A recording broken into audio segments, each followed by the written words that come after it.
Resting is a crucial part of Baldur's Gate 3. But what if you could play without resting?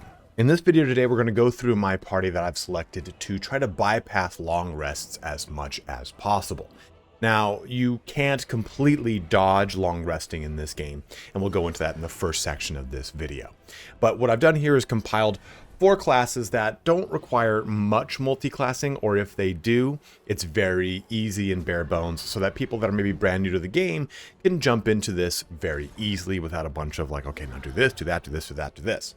So in this video today, we're going to go through that right now. Now, my typical fashion of upfronting the knowledge in my video so that you can decide to stick around if you so wish. What we're going to talk about are 4 types of characters. A Throwing Barbarian, which we can spice in 2 different directions. A Moon Druid, which is very straightforward.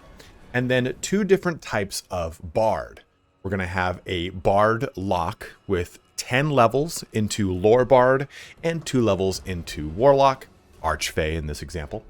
And then we're going to have another Bardlock with 5 levels into Warlock, 5 levels into Bard, and then those last 2 levels you can either choose to go into 1 more into each, or 2 more into one, or 2 more into the other, however you want to split it up. So that's the entire gist of what we're going to be talking about here today. If that's all you wanted to know, please feel free to shut the video down and get started on your not resting, don't rest ever forever party or whatever it is. Before you do head out though, please don't forget to like, comment, and or subscribe. Each one of those things does help me out in an absolute huge way. I have something like 89% unsubscribed viewer base on the channel, so every little bit helps. It's a metric I'm trying to change here before the year's end. You can jump ahead to any part of the video that interests you the most using the chapters about the timeline and the description. And if you have any other question about anything else with Baldur's Gate 3, I have an entire playlist of all my guides linked at the end of this video and in the description. Well, let's get started here on the ultimate no rest party in Baldur's Gate 3. So before we actually get started with the party, I do want to say one thing about not resting. This game is a narrative-based game, and as thus, A, you shouldn't worry about min-maxing, play the game however the hell you want, fuck off whatever the internet says, but B, there are a lot of really fun things that happen when you long rest. If you're playing the Dark Urge, all of your big Dark Urge impulses come when you long rest. If you're trying to romance a character, all of the romantic things happen when you long rest. And a lot of the stuff that happens as far as pushing the narrative of all of the interesting characters in the game, it all happens when you long rest. So, if you're going to approach this style of play, what I will say is maybe make sure it's not your first time through. You might be frustrated by the process of having to long rest, but the game Larian has done a really good job of making it so that long rests, every time you do it, have some sort of purpose behind them. Sometimes it can just be, yeah, quickly long rest real fast before we jump to a big fight. But oftentimes, especially as you jump into Act 2 and 3, long resting almost every time will jump into a very huge narrative portion of the game. So I just want to kind of make that disclaimer up front, because if this is your first time, please really enjoy the narrative of this. I know that the resting can be kind of very frustrating, especially if you're coming from Baldur's Gate 1 and 2, where you just simply pressed a button and then they all went, ah, and you were all rested up. So try to enjoy the long rests in the game as much as you can, because there's a lot of really fun stuff with it. And even if you take this party, you will still need to do some long rests to progress, like I said, certain character dialogue or certain things in the actual story. Like take, for example, the end of Act 1 requires you to long rest to actually kind of conclude the act, right? Depending on whatever route you take. So keep that in mind. You will probably have to long rest, and even this party in and of itself, you might have to long rest here and there because we do have bards in this party, and that's where a lot of their stuff comes from. But regardless, just wanted to have that disclaimer up front. Let's break down how this party works. So starting us off is our first character, a bard. A very simple one. This is the main character that I've gone with for the party, and it is a lore bard, and it's just so fun to strum a little Guido L. Johnson here. So what we've done here with this character, unfortunately, I don't have a level 12 character because I'm the worst content creator in the world, and I have the most unorganized bag over here on the right because whatever. But what we've done here is we've gone with a lore bard, and we put 2 levels into Warlock, and this allows us to get our Warlock spell slots that are going to replenish on a short rest, and what we can cast with that are all of these spells right here. That's always quite nice. Keep in mind that, of course, you are a bard, so all of these are going to replenish on a long rest your level 1 through level 5 spells, that's okay. But the nice thing here about being a lore bard warlock, we're also going to get access to Eldritch Blast and the invocations into Eldritch Blast. That's the big thing here. With those invocations into this, it makes this a very deadly cantrip. It makes it your strongest, best cantrip for especially a bard because it's pulling off of your charisma modifier, which we have in this case to be +4. So this is adding a little bit of spice into every time we use our Eldritch Blast, which has, 3 beams of crackling energy. And as we hit into, I think it's like level 4 or 5 with Bard, our Bardic Inspirations will replenish on a short rest. And there are tons of items in Act 1 that are so valuable to Bard. Right here, the Blazer of Benevolence. When you inspire an ally using Bardic Inspiration, you gain 4 temp hit points. Or this guy right here, when you inspire an ally using Bardic Inspiration, they also regain 1 to 6 hit points. Will here has 2 of my other things. Wondrous Gloves, this is in Act 2, I believe. Your armor class increased by 1, but in addition, if you have Bardic Inspiration, you gain 1 more use of it. Or this guy, Boots of Brilliance, restore a whole entire Bardic Inspiration. So there are so many really good Bard items in the very early portion of the game. Now, since we do have 2 Bards in this build, what I would say is start with this character first as a Bard. The other one we're going to start as a Warlock. This way, as you level up the character, you have a little bit more fun, right? You've got 2 characters that are different and diverse and unique, and this character can be really your skill monkey, right? You've got all of your sleight of hand into this character, your sneak if you so wish, your persuasion into this character, your performance into this character, because this, as I've said, is my main character in this campaign. And the big reason we have a Bard here is for the Song of Rest. You and your allies are revitalized as though you would have taken a short rest. So what this gives us between our 2 characters and this Bard are 4 short rests, essentially, right? This is going to give us just a little bit more functionality. We don't need to jump back to long rest as much to get those short rests online. And that's the big focus of this video, right? Is to focus on classes that replenish their abilities on short rests or don't need to replenish their abilities. It's kind of one or the other, right? And that's what we've kind of gone with this route. We got a lot of fun things. And as a lore bard, we get 2 dips into magical secrets. So for example, I have got on this bard Haste.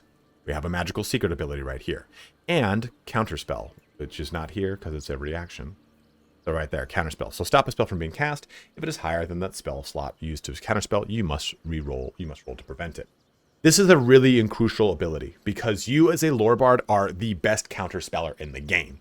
You also have this, Counter Charm. You and your allies within 30 feet have advantage on saving throws of being charmed or frightened, which is quite prevalent in the later portions of the game. So you have a lot of really great functionality. And as we jump into our final levels of lore bard, we'll be able to get like Otto's Impeccable Dancing or whatever it is, where you just make the whole entire field dance. All sorts of fun things. You'll get another level of magical secrets before this is over. In fact, I think this last level would have given us our last level of magical secrets. So you have a lot of really fun functionality as a lore bard, and I think it's one that's kind of slept on because you think of, oh, well, I'm not really using my weapon as much. You're kind of more of a caster character, and you are more of a caster character. You're sitting in the back lane, you're doing a little bit more fun, backline, you're doing a little bit more fun stuff with some pizzazz, and we've chosen the Arch Fey for our Warlock, so that we get Fey presence. Charm or frighten nearby foes with Feywild's beguiling, disturbing magics. This is a short rest replenish capability, which is also very good. And keep in mind here too, that because of this character and the way that they're all set up, I've tried to do as much stuff that keeps it on short rest as possible. But you can use a lot of CC as a bard, and that's what you're really going to be doing here as a lore bard. Contrary to our other bard, our Blade Bard. So let's jump into that character now.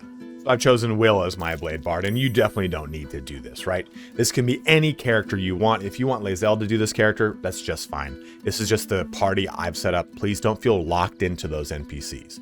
So taking a look at this character here, we should have let him continue because it's such a jaunty tune. We have 5 levels into Warlock initially, right? We chose Warlock up front because I want the character to feel different than our other character that is a focused bard in the beginning. So 5 levels into Warlock, and those 5 levels too as you can see here, this location, nope. Oh, they changed that. That's new with the patch. Where is it? Oh, as you can see, this character is the Archfiend. And for me, that just kind of made a lot more sense for the type of character that we're going with, because we are more of a melee combatant, because we're going to spice this into Sword Bard. Now, Sword and Valor Bard are two different bards in the sense that Valor Bard has the ability to use their bardic inspirations to buff up the team. You use your bardic inspirations as a Sword Bard to do flourishes, which we'll talk about in just a bit here. But you get a plenty of fun, really cool capabilities here. Jack of all trades, which both bards get, of course, right? Your vast experience makes you more likely to succeed in any undertaking. Add half your proficiency bonus to ability checks that you are not proficient in. Great. But you also get Pact of the Blade here, which is nice because this is basically going to give us our double attack, and we have all sorts of fun stuff that we can do. And with this configuration, I'm going to go 5 Warlock, 7 Bard. You can just as easily go 6 into each. You can go 7 into Warlock, 5 into Bard, whatever you want. I wanted that 5 into Warlock because that's what turns on Deepened Pact for us.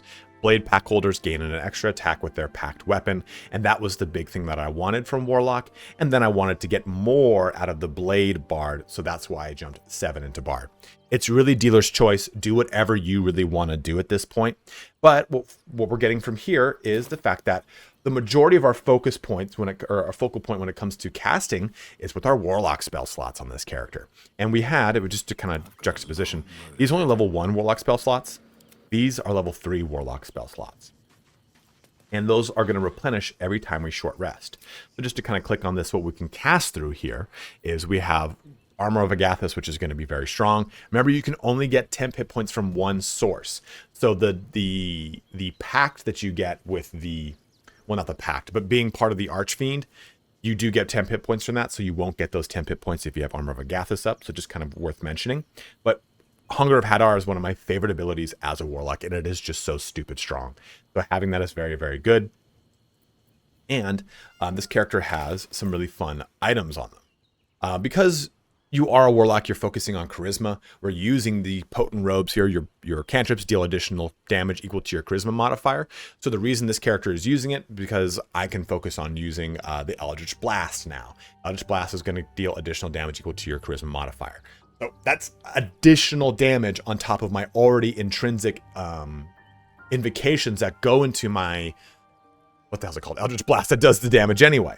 Also, you get this really cool at the beginning of the wearer's turn. The robe activates, granting them temporary hit points equal to their Charisma modifier. That's not that much, but hey, 5 free hit points right when the combat starts. Always awesome. And we have Birthright, so +2 to Charisma on the head. We also do have this melee weapon, which you will get in the game as you progress through if you're playing with Will. This is a Will-specific weapon. Gain +1 bonus to spell save DC. Instead of its dexterity modifier, the affected entity adds its spellcasting modifier to attack rolls. And then weapon enchantment +1, planner, ally, Cambion. So I just get a free summon using that boy. And I've already set it up to be my pack weapon. It's quite lovely. I don't think any of these are particularly good. This is the only good. Spellcrux Amulet, which I believe you get in Act 2. Replenish an expended spell slot of any level. And just to kind of show that off here, I can replenish spell slot, spell slot, spell slot, spell slot, spell slot. So I can replenish anything I want, which is really, really nice here, right? So you have a lot of really fun ways that you can kind of keep those spells online, depending on which character you use this on. This could be better on maybe the Bard, on the Lord Bard, because they're more of your caster character. I have it on this character right now because Will is my only Warlock in my actual party that I mainstay with. But outside of that, though, we're using our flourishes here, which use Bardic Inspirations to activate, and our Bardic Inspirations replenish on our short rest. We have another Song of Rest. And it's really cool here with these flourishes. This is the big focus of the Sword Bard, right? Thrust your weapon with enough force to push your target back, to give you more armor class by 4, or to attack up to 2 enemies at once. So plenty of utility here, and you have just even more range capability with Eldritch Blast. The two of these guys in conjunction are really fun. So that's how we would use our Bardlock. Not Lock-it-in. That's a Paladin. Warlock Bard, a Lock Bard. There it is. I can't even think of the damn word anymore. My brain is just addled. Let's jump over to our next character. Now, the Throwing Barb is something that's been strong for a long time in the Baldur's Gate series. Baldur's Gate 2, if you just kind of rebooted or at least focused Minsk into being a Throwing Barb, you had a very strong character. And that's still the same thing here when it comes to Baldur's Gate 3. Now, I've chosen Karlach for this character. As I've said, you can choose anything. And what I've chosen for this character is actually not the most optimal Throwing Barbarian. I'm just going to be completely honest with you. The most optimal one, the kind of min-maxy one, is a Berserker Barbarian because they get a bonus action that allows them to get a Berserk throw or whatever it is. I chose not to go with that, and I'm going to show you why. We went with a Wildheart Barbarian because I think Wildheart Barbarians are really strong. I like them. They're a lot of fun. We went with Bearheart, so while raging, you can use Unrelenting Ferocity and have resistance to all damage except psychic damage. It makes this character very tanky, and Unrelenting Ferocity here is just a free heal. So I really like the utility that this delivers, and this is a very on-the-rails type of character for someone who's brand new to the game. What do you have to do to play this character? You just simply level the damn character up. That's it. There's nothing crazy you have to do here. Now, there are some things that you want to take a look at. For one, I don't even have them. There is a ring that you can get in Act 1 that's going to increase your throwing damage at the Emerald Grove. That's your first thing you should want to focus on. There's another item that is it's a spear that you can throw that will return back to you. Also in Act 1, those two items are crucial. You'll also want to get these Gloves of Uninhibited Kushigo. The wearer deals an additional 1d4 damage with throw attacks and attacks made with improvised weapons. Across all those items, it's something like 1d4 per item, more or less. I think the ring is like a 1d4 or 1d6 additional damage. And those two things in conjunction are very, very strong. And if I'm being honest with you, the absolute best Throwing Barbarian is a Dwarf. Because dwarfs get access to an item called the Dwarven Thrower. This weapon will return to its owner when thrown, which we're going to see. I already have one of those, but what also it has is Dwarven Thrower special ability here. A dwarf throwing this warhammer deals an extra 1 to 8 bludgeoning damage. If the target is large, huge, or gargantuan creature, the strike deals an additional 2 to 16 bludgeoning damage. A weapon enchantment +2. It's just absolutely the top tier single target throwing weapon damage in the game. Only dwarfs can do this though. So, well, I mean, only dwarfs get the Dwarven Thrower portion of it, right? Otherwise, it's just simply a throwing hammer. So if you want to play this character as a main character, or you want to do it with one of the generic characters, use a dwarf for that rather than Karlach if you so wish. But Karlach is probably my favorite, probably one of my favorite damn characters in this game. Such a fun, unique character. So that's the Dwarven Thrower. Let's talk some other stuff. And that focuses on your aspects, the other portion of being a Wildheart Barbarian. And we have the aspect of the bear. Your carrying capacity is doubled, and you have advantage on strength checks. As you can see, Bardlock is just holds everything that I have. That's just, I'm going to go sell. But advantage on strength checks is nice. And we have aspect of the beast chimpanzee. What I've done here is, we are not trying to do a bunch of long rests, right? We're just trying to do as many short rests as possible. So camp supplies, even if you're playing on Tactician, are not as crucial because you don't need as many. You can probably get by with the camp supply pack, like that 330 food or whatever it is. But also look at this. You gain resistance to falling damage, and throwing camp supplies blinds targets. I'm going to show you how much fun we can have with that. And one other thing you need for a throwing barb is a very specific, in here? There it is, Tavern Brawler. If this is a feat you're going to get at level 4, when you make an unarmed attack, use an improvised weapon, or throw something, your strength modifier is added twice to the damage and attack rolls. Or throw something. Doesn't matter what you throw, you get your double strength attack modifier, which is huge. That is a ton of damage. So for her, I jacked up her strength using improved ability score, or whatever the hell the acronym is. So it's +5. Tavern Brawler adds a whole +10. That's a juicy amount of damage adding in. And what you can have fun with here is, let's go ahead and press the throw button. And let's look at some salami. So salami counts as, we'll talk about that weapon in a sec, counts as a hammer being thrown. Look at it. It's 1d4 +5 bludgeoning. I'm going to launch this at my character.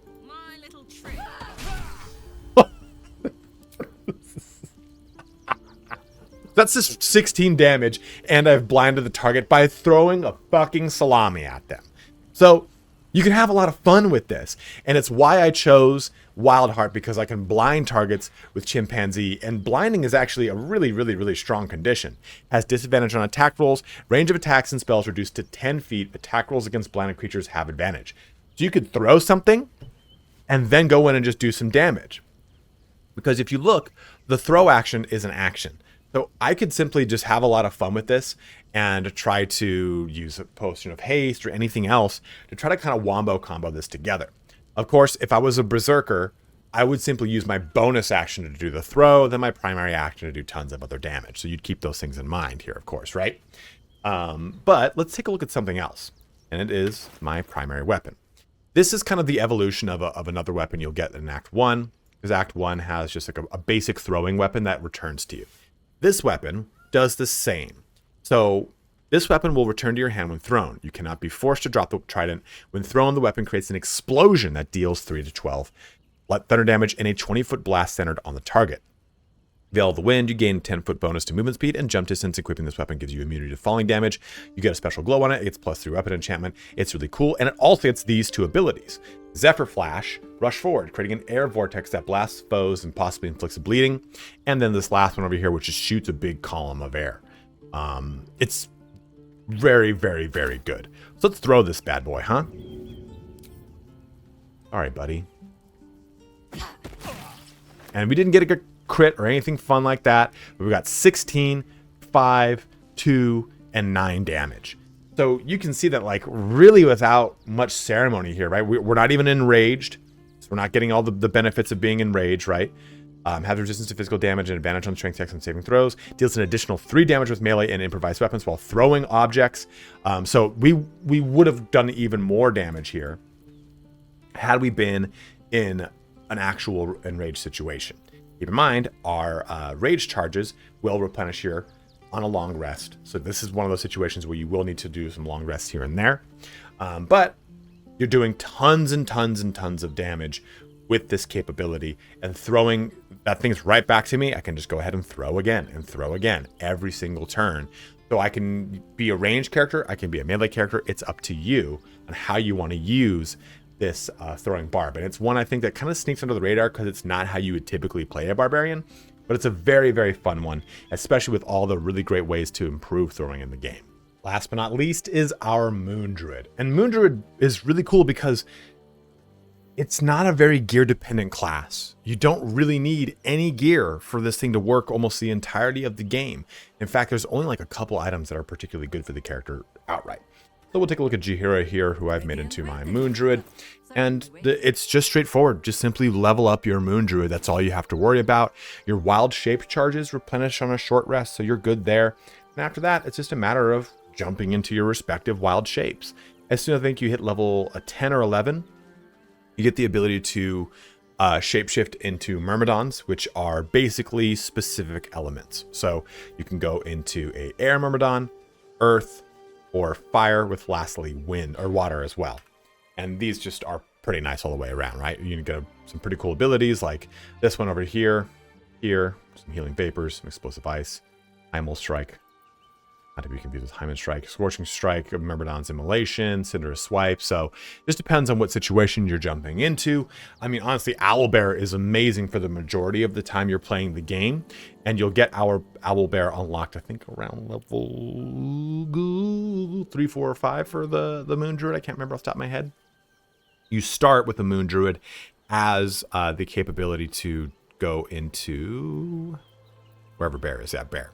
So the question, though, is like, hey, man, I'm in Act 1. I don't have Jaheira. Well, you can go with Halsin for this character. You can use any other character you want to be this character, right?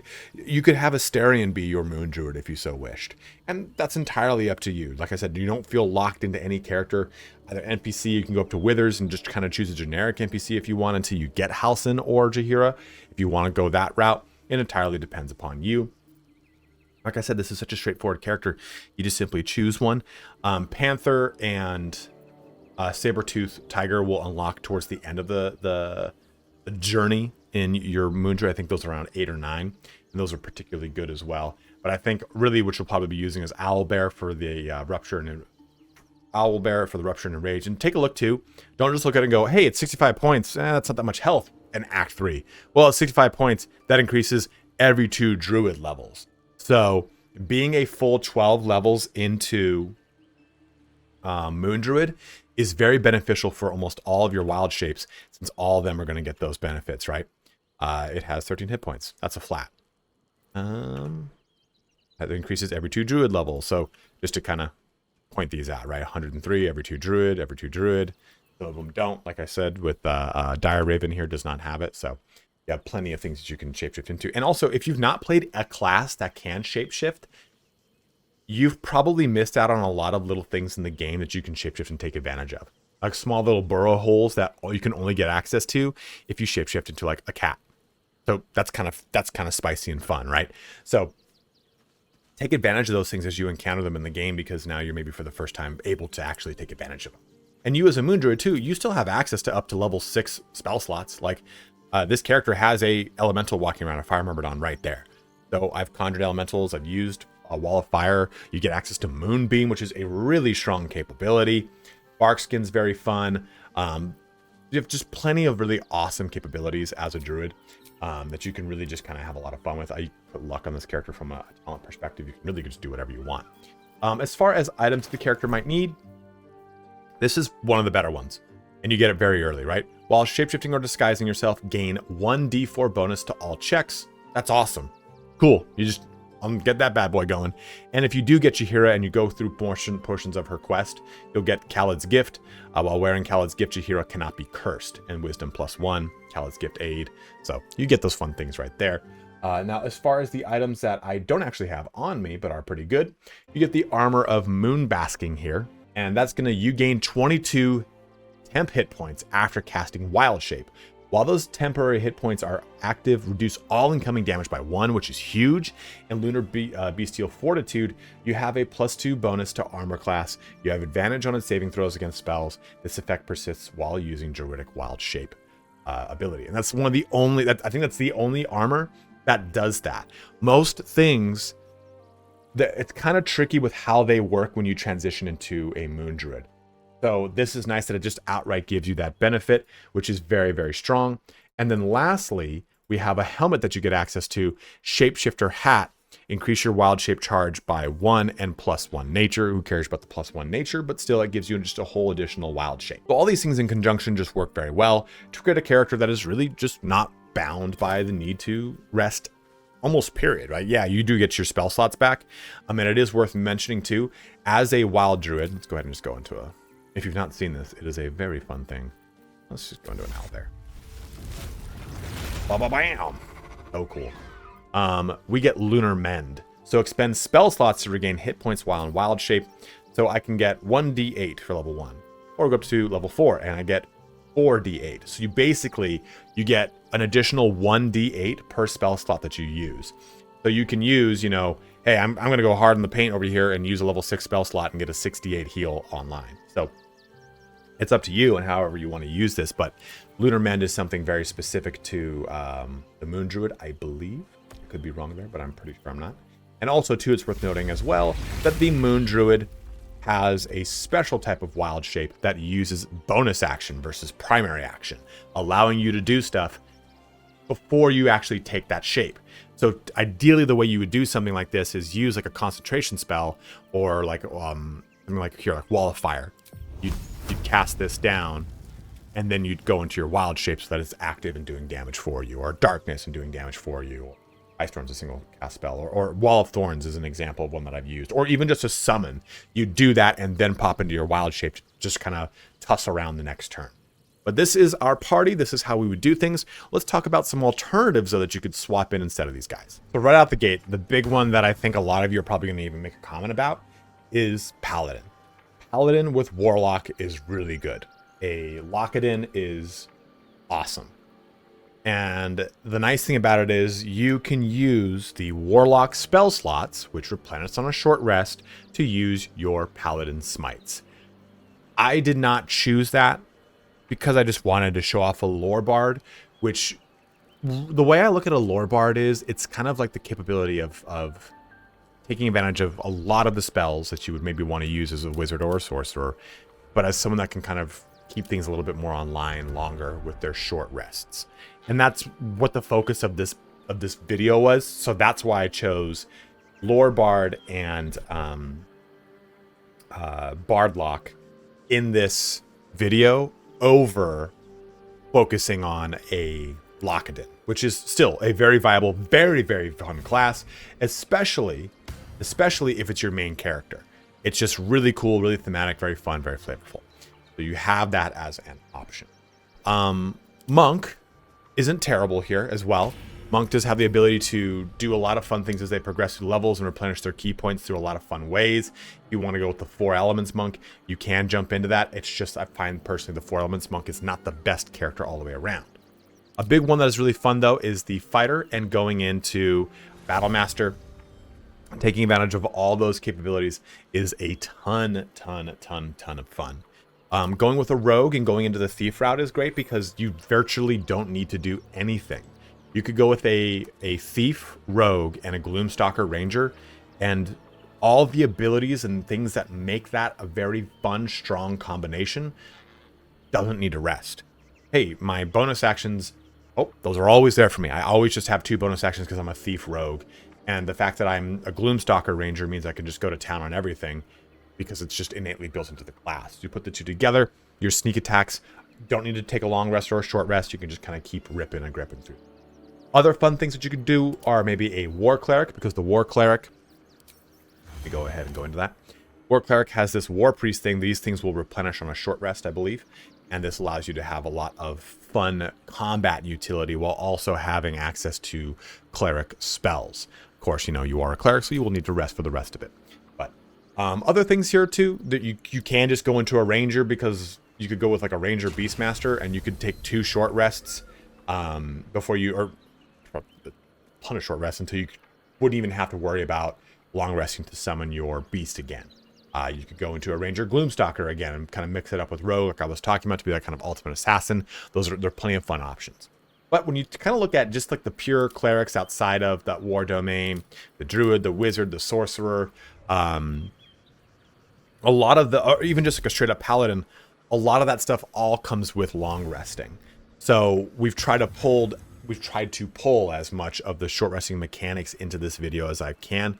But if you have any suggestions for anything that you say, hey, you know what, this is a really good one that you've missed, it's a great short rest character, or this is one that doesn't even need rest at all, strongly recommend it. I mean, you could just go with a fighter champion. That character doesn't need to really rest, period.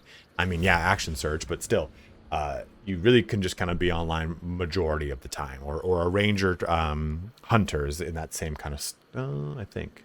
Can't remember, but still, regardless, let me know in the comment section below what characters kind of stick out to you. What has made sense to you as far as like a, hey, you know what, this is, I've barely had a rest and this is the combination I'm going with. As always, please use this video as a simple guide to approaching this kind of way of playing. Don't look at this as creed. This is not set in stone. Play this game how you want. It's a single player narrative game. Have fun. Don't min-max. Enjoy how you want. Even if I didn't mention any of the classes, like, hey, dude, I'm going to play a fighter Eldritch Knight because that's what I want. And you know what? I might have to rest a little bit more than I want to, but it's still going to be pretty goddamn fun. Then have at it. There are plenty of ways to approach this game with a lot of great times to be had. But as always, guys, thank you so much for watching here today.